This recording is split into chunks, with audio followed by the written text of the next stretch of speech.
అక్క ఊరికే సరదాగా లిటిల్ బిట్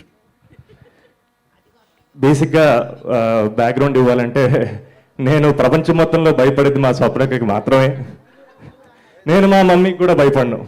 సో బేసిక్గా ఏంటంటే నన్ను తిట్టే సర్వ హక్కులు పేటెంట్ రైట్స్ మా అక్క మాత్రమే. నార్మల్గా అయితే మా అక్క తిట్టినప్పుడు మా నందిని గారని కదా దక్కునేవాడిని. సో బలం కోసం ఇద్దరిని పిలిచాను, అక్క తిడితే మీరు కూడా ఉంటారని. సో అక్క బేసిక్గా ఫ్యాన్స్ తరపున నా తరపున అన్న cinema next update please.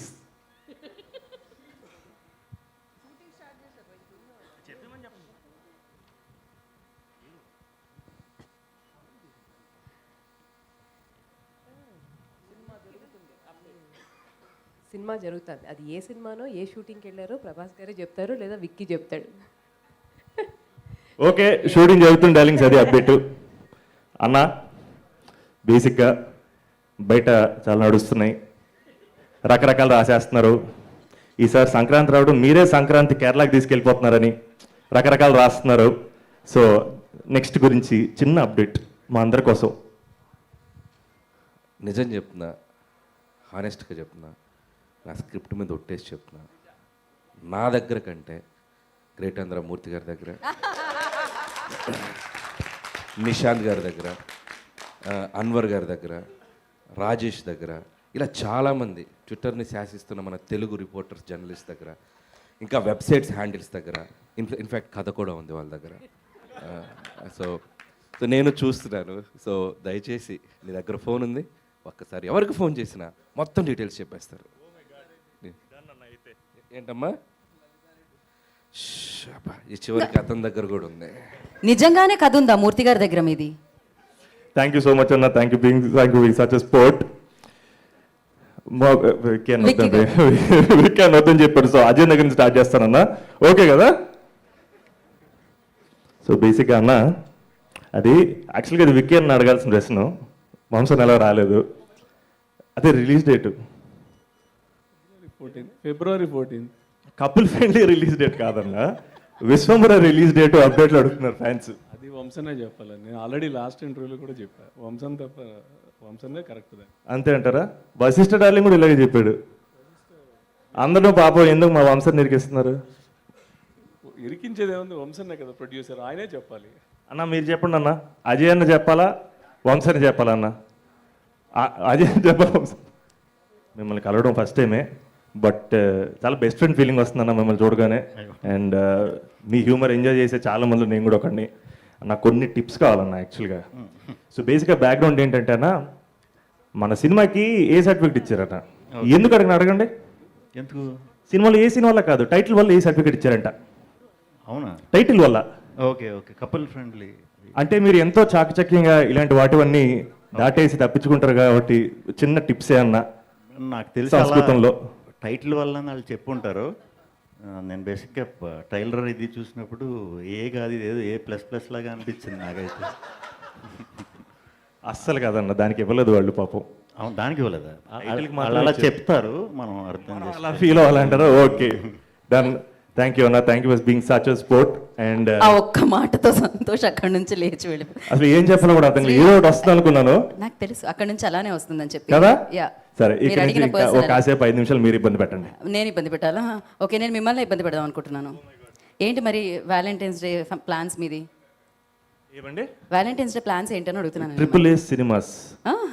Triple A cinemas లో కపుల్ ఫ్రెండ్లీ చూస్తున్నారు మీరు, అవును అంతే కదా? అండ్ మేము ఒకటి రీక్రియేట్ చేయాలి అని అనుకుంటున్నాం. ట్రైలర్లో ఏదైతే ఉందో ఇవాళ రీక్రియేట్ చేయాలని అనుకుంటున్నాం. ఒక కాదు, అది రేపు కిస్ డే, ఇవాళ hug day.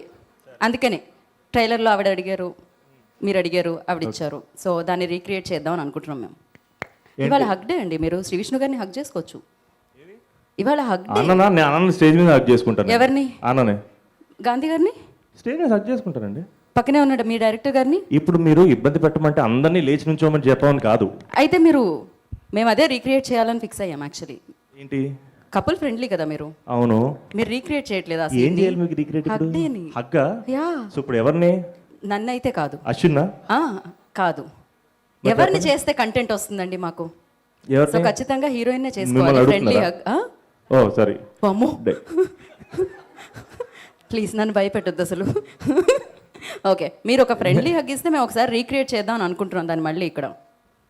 Couple friendly hug, yes, ఇదే మాకు కావాలి. స్టేజ్ మీద కదా, ఇక్కడే, అక్కడ కూర్చున్నాయి కదా, ఆ సీన్లో అలానే ఉంటుంది కదా. సేమ్ ఒకసారి అడగండి ఆ డైలాగ్. రీక్రియేట్ అంటే డైలాగ్తో సహా ఉంటుంది. మీరు హగ్గుకి మాత్రమే ప్రిపేర్ అవుతున్నారు, డైలాగ్ కూడా ప్రిపేర్ అవ్వాలి. అంటే ఓకే, సీన్లో ఎవరెవరిని హగ్ అడిగారు? సీన్ చూడలే కదా మీరు? చూసాను. ఎరకాల నుంచి టిప్స్ ఇచ్చారు కదా వాళ్ళు. యా ఓకే, బట్టి బట్టి ఇచ్చారు కదా? లేదు అలాంటి అసలు బట్టే బ్యాచ్ కాదు నేను. రెడీ అండి. ఒక హగ్ ఇస్తావా?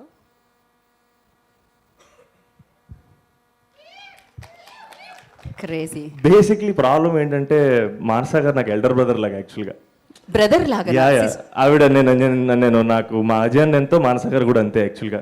ఆల్మోస్ట్ చేయి పట్టుకొని స్కూల్ తీసుకెళ్ళడం ఇలాంటివన్నీ కూడా ఆల్మోస్ట్ చేసి ఉంటాను నాకు తెలిసి ఎక్కడో. ఎంత పెద్ద బాధ్యత ఇది. Okay, bros. మీ ఇద్దరు బ్రోస్, క్రేజీ. అండ్ మీరు ట్రైలర్లోంచి యాంకర్ని కూడా పెట్టుకోకుండా ప్రశాంతంగా కథలు చెప్పారు. అంటే నేను కూడా ఒక కథ చెప్దాం అనుకుంటున్నా. వర్షం పడినప్పుడే వాళ్ళు కలుస్తూ ఉంటారు, కలిసినప్పుడే పాటలు ప్లే అవుతూ ఉంటాయి. అందులో ఒక పాట చాలా ఫేమస్, మెల్లగా. అలానే గుర్తుండిపోయే ప్రేమ కథ మీది కూడా అని చెప్పారు. సో మీ ప్రేమ కథ గురించి ఒక ముక్కలో చెప్పాలంటే ఏం చెప్తారు? మా ప్రేమ కథ గురించా? శివ అండ్ మిత్ర ప్రేమ కథ గురించి. మీ ప్రేమ కథ నాకు తెలియదు, చెప్పాలంటే చెప్పండి, పర్వాలేదు. మాకు అన్ని పర్సనల్సే కావాలి. మేము అస్సలు ప్రొఫెషనలిజాన్ని నమ్మట్లేదు ఈ మధ్యకాలంలో. We want content. కొంచెం గ్యాప్ ఇస్తే. ఇచ్చా, లిటిల్ బిట్ గ్యాప్. స్పేస్ కూడా. శివ అండ్ మిత్ర లవ్ స్టోరీయా? Hashtag moments and memories with Mitra. Perfect. And అలాగే మీకు ఒక టాస్క్ ఉందన్నమాట. ఒకళ్ళని పెళ్లి చేసుకోవాలి, ఒకళ్ళతో హుక్అప్, ఇంకొకళ్ళని కిల్. సో నేను 3 పేర్లు చెప్తాను, వద్దు అక్కర్లేదు చేసుకోను. వద్దు అక్కర్లేదు చేసుకోను. ఆప్షన్స్లో అవి లేవే. నాకు వద్దు, పెళ్ళే 14 చేసుకోవాలనుకుంటున్నాను. తర్వాత మాడుకుందాం. Okay cool. So same. So ఒకరిని marry, kill, hookup. Okay, Prabhas గారు, మహేష్ బాబు గారు, విజయ్ దేవరకొండ గారు, శ్రీ విష్ణు గారు. శ్రీ విష్ణు గారు. అదే ఏంటి, కిల్లా, మ్యారియా, హుక్అప్పా? ఓకే, నేను మరీ ఎక్కువ స్ట్రెస్ చేసినట్టున్నాను. యా, స్కిప్ అండి. స్కిప్ ఆప్షన్ ఉందా లక్ష్మి? లేదు. ఇప్పుడు శ్రీ విష్ణు గారికి ఉన్న రెస్పెక్ట్ నీ దృష్టిలో పెట్టుకుని ఫ్రెండ్షిప్. అందరూ నేను ఒక బ్రోస్. కొత్త ఆప్షన్ క్రియేట్ చేశానండి, అంతే. ఇలాంటి ఆన్సర్ అద్భుతంగా ఉంది కాబట్టి నేను ఇంకా నుంచి మాట్లాడాలనుకోవట్లేదు. శ్రీ విష్ణు గారు, మీది కూడా ప్రేమ పెళ్ళి. యా, నాకు తెలుసు మీరు సంస్కృతంలో లోపల నన్ను తిట్టుకోవాల్సిన అవసరం లేదు. సమ్ టైమ్స్ బయట కూడా సౌండ్ వచ్చేస్తుంటుంది, అదో ప్రాబ్లం మళ్ళీ. సో మీరు చెప్పండి, ప్రేమ పెళ్ళి కాబట్టి పెళ్ళికి ముందు వ్యాలంటైన్స్ డేకి మీరు ఏం గిఫ్ట్స్ ఇచ్చేవాళ్ళు? పెళ్ళి తర్వాత ఇప్పుడు వ్యాలంటైన్స్ డే వస్తుంది 2026, ఏమి ఇస్తున్నారు? అంటే వ్యాలంటైన్స్ డే వచ్చేలోపు లవ్ చేయడం పెళ్ళి కూడా అయిపోవడం జరిగిపోయింది. సో మీరు సినిమాలు చేయడంలోనే ఫాస్ట్ అనుకున్నాను, లవ్ చేయడంలో పెళ్లి చేసుకోవడంలో కూడా ఫాస్ట్ అని ఇప్పుడే తెలిసింది. అన్నీ ఫాస్టే. సరే, గిఫ్ట్ గురించి అడిగినట్టున్నాను నేను. మరి గిఫ్ట్ గురించి అడిగానండి, ఏమి ఇవ్వలేదా? ఇప్పుడు ఇవ్వరా? పోనీ 2026 తర్వాత పెళ్ళి అయిన తర్వాత వ్యాలంటైన్స్ డే వచ్చాయి కదా చాలా. చాలా వచ్చేయాలండి. అంటే ఇప్పుడు వ్యాలంటైన్స్ డే అంటే చాలా ఓపెన్గా ఇదంతా మనం చెప్పేసుకుంటున్నాం. అప్పుడు వ్యాలంటైన్స్ డే అంటే మనకి ఎక్కువ గుర్తొచ్చేది బయట తిరిగితే పెళ్లి చేసేస్తారు, బ్యాచ్లు అవి ఇవి. సో చెప్పకూడదా? నాకు తెలీదు.